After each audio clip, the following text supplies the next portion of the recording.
Darwin's theory of natural selection explains very well how all the amazing and diverse adaptations of organisms may evolve through a purely mechanical process. In this lecture, let's examine more closely the nature of selection and to what extent it results in organisms that are better adapted to their present conditions. Let's define first what adaptations are. An adaptation is any biological trait that enhances organismal fitness, that is, by either promoting survival or increasing reproductive success. The statement that adaptation increases fitness must be defined in relation to other possible alternatives and in relation to the environmental context. So, for example, during the Industrial Revolution, scientists have observed urban pepper moth populations evolve from the original white morph to a gray morph.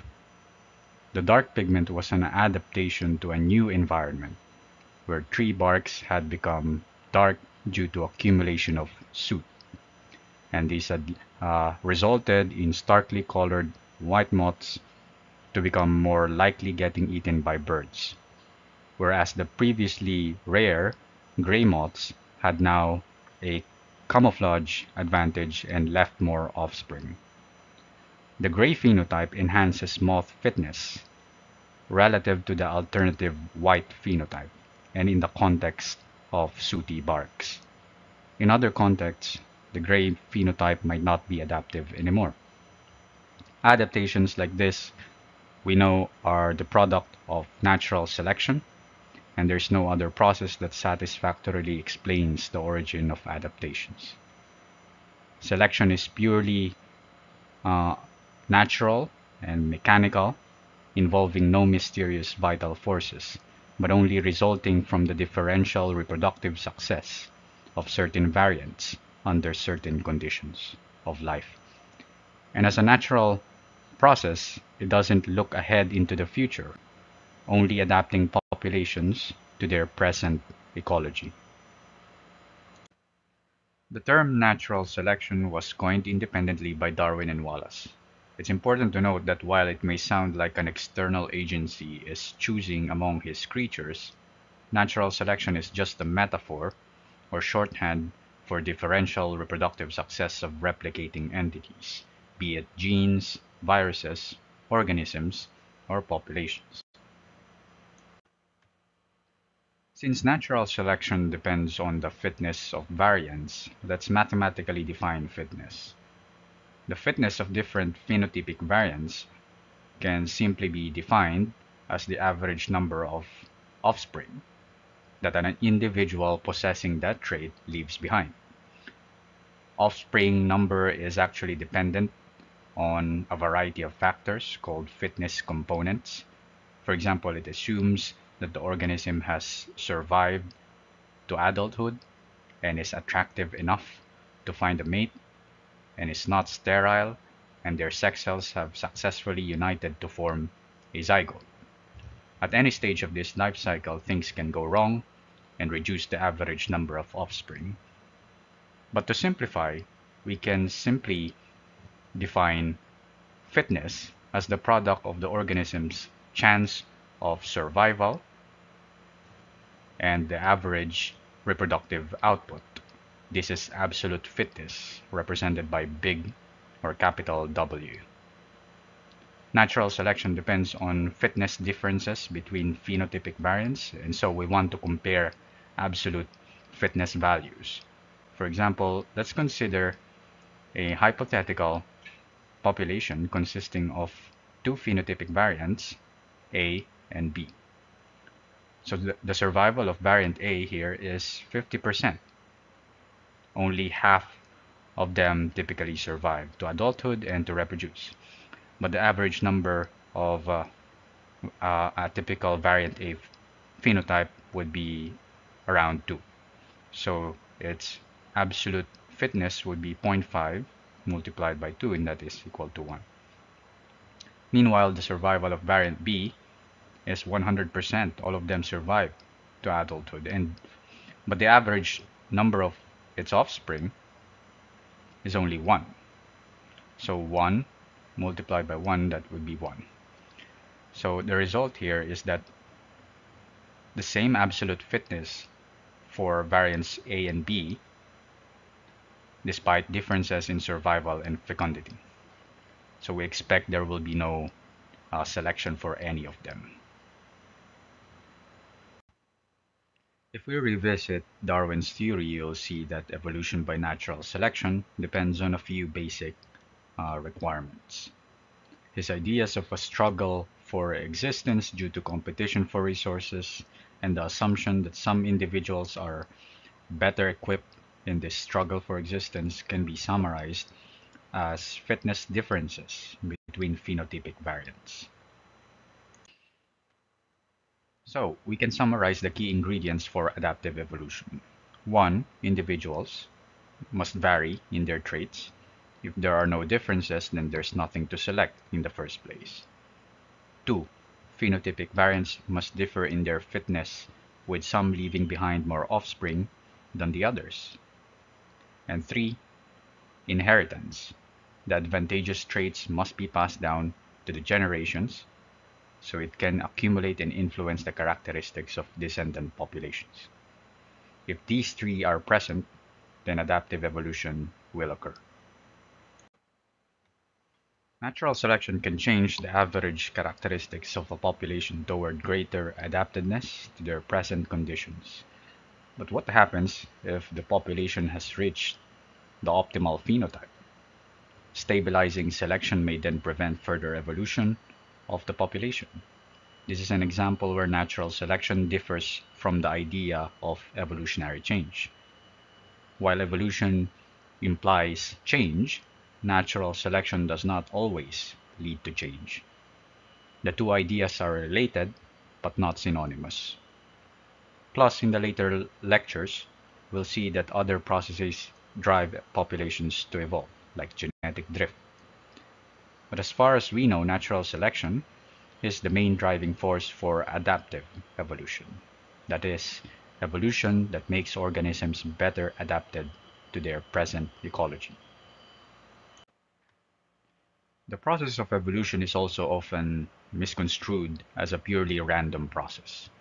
It's true that some processes like mutations and genetic drift are aimless and random, but natural selection, the driving force of adaptive evolution, is the opposite of randomness. It is a deterministic process that results in certain characteristics to spread in the population. Now that we've come to appreciate how natural selection leads to adaptations, we have to take a step back and watch out another pitfall in evolutionary thinking. If you adhere too much to Darwinism and become too fascinated by the power of natural selection, you might be misled to believe that all characteristics must therefore have some kind of adaptive value or function. In the next few slides, we'll examine some of the reasons why traits are not necessarily functional. First, traits could just be a side effect of selection for other traits. In the right figure, a canister is built with some filters that screen for small-sized marbles. So this is analogous to small size being favored by natural selection. But since small size is associated with redness, it looks as though there is also selection for red color. What is the function of the belly button or the chin? We can speculate all sorts of possible adaptive values to these structures. But in reality, these are just side effects of selection acting on other traits. The navel is where the previous connection of the umbilical cord that delivers nutrients to the fetus. Cutting the umbilical cord during parturition will naturally result in a scar-like mark here, where it used to be. There's no special reason why you have a belly button. The human chin is unique among the great apes, but rather than being functional, it is likely a product of the many facial structural changes that occurred in our ancestors as they adapted to a different kind of diet. The advent of cooking placed less value in having robust jaws, and our As our face shrank, the chin naturally appeared. The paleontologist and evolutionary biologist Stephen Jay Gould coined the term for such evolutionary side effects, and he called it a spandrel. A spandrel is an architectural structure found in the grand ceilings of basilica or huge cathedrals. They're the triangular spaces in between arches or domes, as you can see here in the figure. They're typically embellished with ornate religious art like shown here. You might then think that these spandrels were designed by the architect specifically to serve as a canvas for artwork. But in reality, the spandrels were just unavoidable structures that emerge when you place multiple arches next to each other. The space may have not been intended for decoration initially, but only as an afterthought. The human chin and the belly button are like spandrels, evolving as a side effect with no particular function, but may later acquire new functions, like, I don't know, placement of belly button earrings. When evolved structures acquire new functions for which they were not originally selected for, they're called exaptations or pre-adaptations. A good example would be the bird wings, which evolved for flight but were later modified to become swimming structures in penguins. The strong beaks of parrots also evolved for cracking tough fruits or nuts, but were later useful for destroying windshield wipers in urban places. What causes these spandrels to evolve? One, it may simply be a consequence of physical-chemical laws. For example, the reason why red blood cells are red is because of the pigment hemoglobin, which stores oxygen in its iron heme region. But there's no special reason why it has to be red. It's just that the iron heme, through its chemical properties of its atoms, naturally reflects red light. Incidentally, some birds take advantage of the redness of hemoglobin for threat displays in their eyes. By coursing more blood to their eyes, they make themselves extra scary. The redness of hemoglobin, of course, did not evolve for this function. It was a pre-adaptation or exaptation. Another way for spandrels to evolve is by pleiotropy. When genes affect multiple phenotypes, selection for one phenotypic effect can result in unavoidable changes in other phenotypes. Genes can also be selected if they're nearby a beneficial gene. This is genetic linkage. Some examples of correlated traits are height and foot size. Tall people also tend to have larger feet. This is simply a result of developmental rules that make body parts grow proportionally to body size. If there is strong selection for tall height, then you can imagine how foot size will also evolve, even if it is not adaptive. Spandrels can also be seen in domestic species. The domestic syndrome is a suite of morphological characteristics that are observed in domesticated animals like dogs. The syndrome includes floppy ears, curly tail, juvenile-like facial and body features, and mottled fur. We may think that all these traits resulted from deliberate breeding of humans, man meticulously selecting for each one of the traits because they're useful or probably cute. But experiments like the ones conducted by the Russian biologist Belyaev suggest that domestication syndrome naturally results from selection for tameness or tame behavior. Belyaev selected for tameness in wild silver foxes, and over time he observed the domestication syndrome appear. The foxes became more and more like domestic dogs.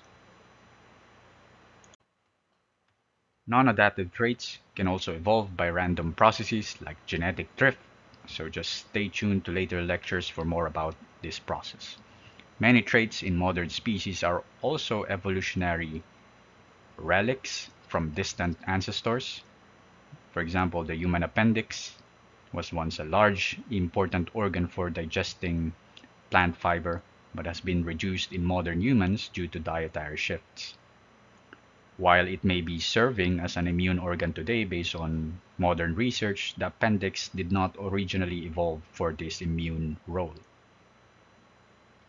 Another vestigial organ in humans is the third molars, also called as wisdom teeth. While it only causes pain and suffering to people today, it once served our ancestors to chew on tough food like raw meat, but cooking made this obsolete. So our jaws shrank, and now there's barely enough space in our mouth for these obsolete wisdom teeth.